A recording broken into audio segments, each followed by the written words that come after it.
Como vai?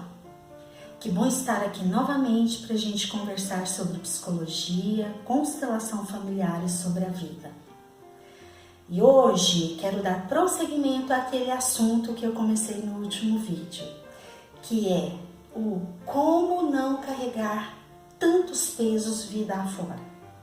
Lá no primeiro vídeo eu falei sobre, de uma forma genérica, sobre como nós carregamos pesos e o porquê que nós carregamos tantos pesos.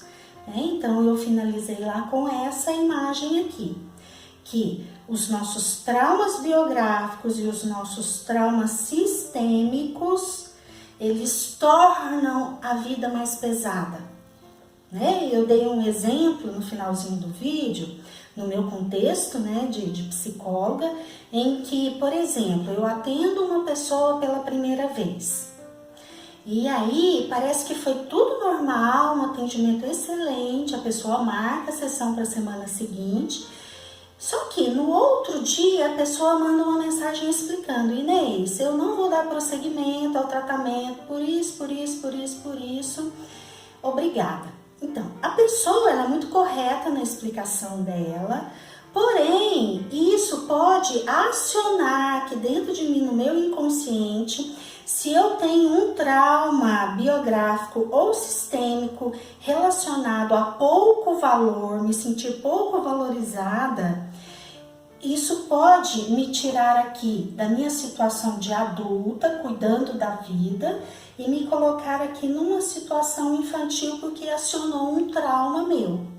Um trauma em que eu posso talvez ter aqui no meu inconsciente algo que me diz assim: eu tenho pouco valor. E aí eu vou me sentir mal.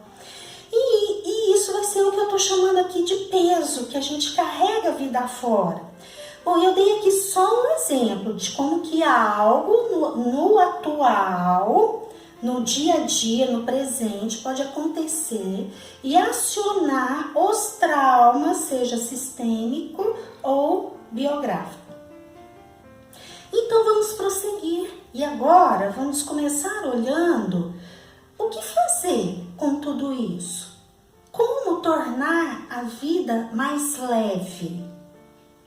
Bom, a principal atitude que todos nós devemos tomar para resolver esse problema é buscar o autoconhecimento, e para isso terapia, constelação familiar ou qualquer outro caminho que você encontre para buscar o autoconhecimento e saber quem você é de verdade e ir melhorando a sua autoestima para você ficar com definições a respeito de você mesmo, definições mais positivas.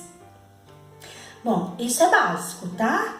E não é disso que eu tô falando aqui agora não, porque isso é algo grande, é algo que por vezes eu preciso ficar anos trabalhando nesse autoconhecimento para saber um pouquinho quem eu sou. Aqui eu vou dar algumas dicas de como, mesmo ainda não tendo superado os traumas, de como tornar a vida mais leve, como não carregar esses pesos vida afora.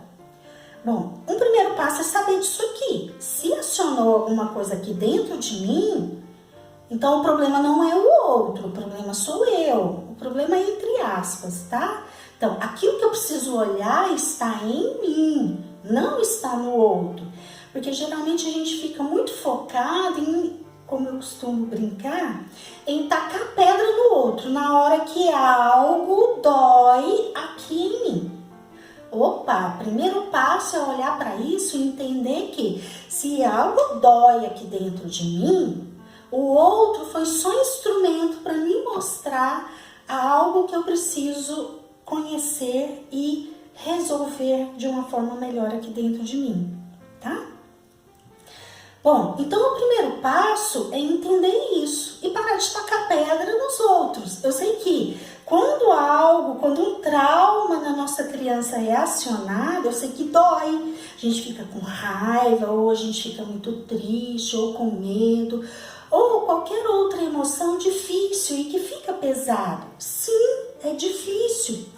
Porém, eu preciso ter minimamente simplesmente o meu adulto atuando, incluir ele, para que em meio a essa dor que eu sinto aqui, que tá na minha criança e que eu não sei quando que de verdade eu vou conseguir resolver ela, para que eu possa ter o meu adulto com força me ajudando nesse momento de dor.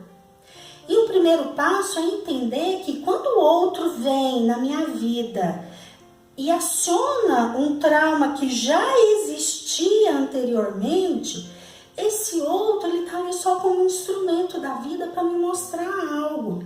Eu posso até pôr limite na minha relação com ele, mas o principal que eu tenho que fazer, e aí isso tudo é o adulto que tá olhando, né, em meio à dor da criança, o principal que eu tenho que fazer é olhar aqui para dentro, é olhar para minha criança e buscar ajudá-la, buscar uma ajuda de ou meu adulto ajudando, ou eu levo para minha terapia, ou eu levo para minha aula de yoga, para eu lá ter um equilíbrio maior, não sei. Busque qualquer ajuda para que a sua criança se sinta amparada nesse momento difícil. Então é voltar o olhar aqui para dentro e cuidar. E nesse vídeo eu quero contar disso daqui, de pôr o limite. Nesse outro que nesse momento da minha vida, porque esse trauma e esse trauma aqui, eles estão no passado. Mas o que acionou foi alguma pessoa que está aqui na minha vida. Que eu fui lá, vivi algo com essa pessoa, algo, como eu disse, trivial por vezes. Vou até colocar o exemplo que eu dei, né? Lá da moça que eu atendi. Opa, caiu, tá, gente, o bonequinho. Então, ela veio e atuou de uma forma bem normal no contexto de um psicólogo.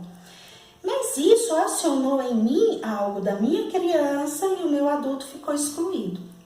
Bom, então, eu posso colocar limite nas relações. Nesse caso específico, usando o meu adulto para colocar esse limite, essa moça ela foi muito correta no exemplo que eu dei. Então, eu realmente... Desculpa, gente, caiu de novo. Vou colocar aqui o outro bonequinho. Suponhamos que essa pessoa aqui tenha sido abusiva mesmo na relação. Então, é importante que eu aprenda a pôr limites nas minhas relações. E essa atribuição de pôr limite nas relações, ela não é do outro, ela é minha. Na minha vida, quem é abusivo comigo, eu é que tenho a responsabilidade de pôr limite nessa relação. E por vezes, o limite, ele é eu ignorar aquilo que a pessoa me disse, ou por vezes, o pôr o limite é afastar. Então, ignorar aquilo que acontece na vida para a gente ter a sabedoria de determinadas coisas não nos atingir, significa pôr limite nas relações abusivas. E o pôr limite vai desde o ignorar e fazer de conta que você nem ouviu aquilo, até o se afastar da pessoa, até o sair daquela relação. Algumas pessoas que eu atendo se angustiam muito quando, ao longo do tratamento, elas conseguem melhorar emocionalmente, mas elas começam a perceber que as pessoas se afastam delas. Aquelas pessoas que ela convivia antes já não estão tão próximas.